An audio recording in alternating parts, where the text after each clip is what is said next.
So a fence going around a house protects the house. And there's a gateway to let people in, especially these days with cameras and stuff.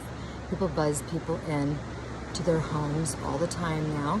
And so if we look at ourselves as the house and we have a gate and we have a fence that goes around our property, we have to make the decision about what goes in and out of that gate.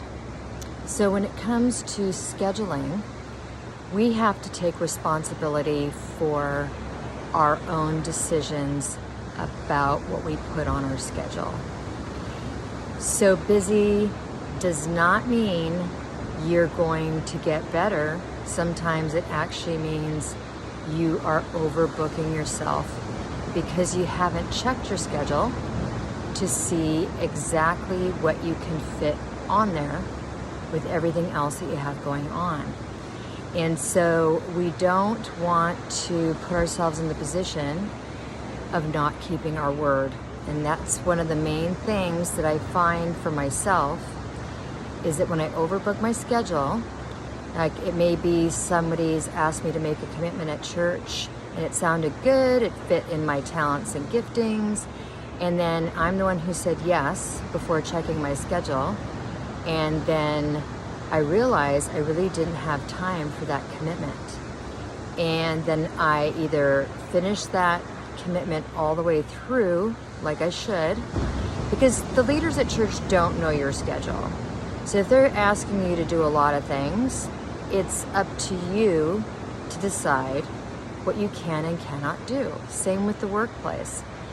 If half of the people on your floor have been laid off and you're doing the job of 2 or 3 people, you may have to go to your boss and say, which part of this work would you like me to do that's the most important to you, because this is 16 hours worth of work because there's normally 2 people doing it. So I have to prioritize according to what fits into the 8 hours that I'm here today. And let them know, again, you're the house, you've got a fence around your property, you got to decide what you're going to let in and what you're going to close the door on.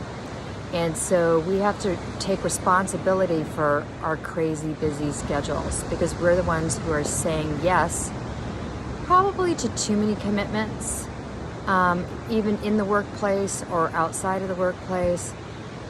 There needs to be family time, time for yourself. There needs to be time. There's a time to work. There's a time to rest. So we have to look at our own needs. We're that house. What does that house need? A coat of paint? Does it need a remodel? What does that house need? If I were a house, my temple of the Holy Spirit, I would have to look at what does the Holy Spirit inside of me say to me? What do I know I need? I need enough rest. I need enough time to study. I need enough time to work. I need enough time to meet up with friends and enjoy the relationships with my friendships and my family. So there are things that I have needs for, and maybe yours are different. And we need to schedule ourselves according to what keeps us healthy in our relationships, in our bodies, getting enough sleep, with our nutrition, with our time for example, I love studying. I love Bible study time. I like to study. I'm actually finishing up a book right now, so I love to sit and write. But I love learning, so I put actual time on my schedule for time for learning.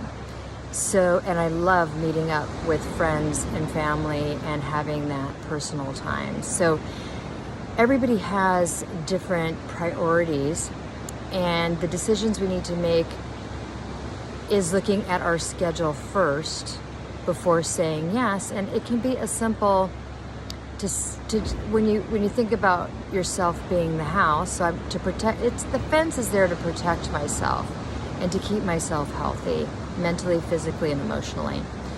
So I may close the gate on too many commitments. For example, I'm not anointed for children's church. I know a lot of people who are.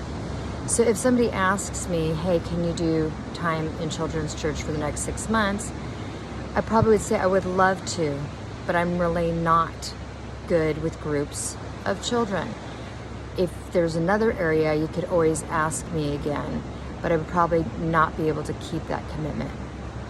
Whereas if a friend or a family member wants to meet me for lunch or dinner, I can simply let them know. I will check my schedule when I get home, and then we can actually set a date and a time where I can be there and we can have some time together.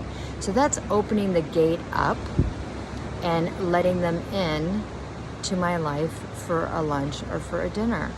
Now, maybe there's a family member that has a drug or alcohol problem, and when you go to dinner with them, they're going to drink too much and it's going to get embarrassing. They're not going to remember much of what they said.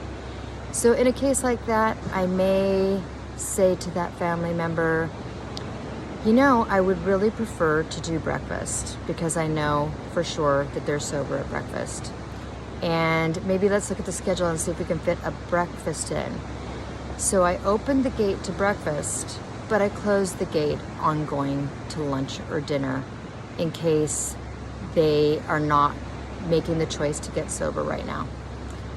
I have to look at what protects my mind, will, and emotions. And so I have to make those decisions and take responsibility for the commitments that I make on my schedule. So those are some examples from my own life, and yours may be different, but it's about what you let through that gate on your schedule that will make the difference between overwhelm and peace in your life. God bless you. Have a great day.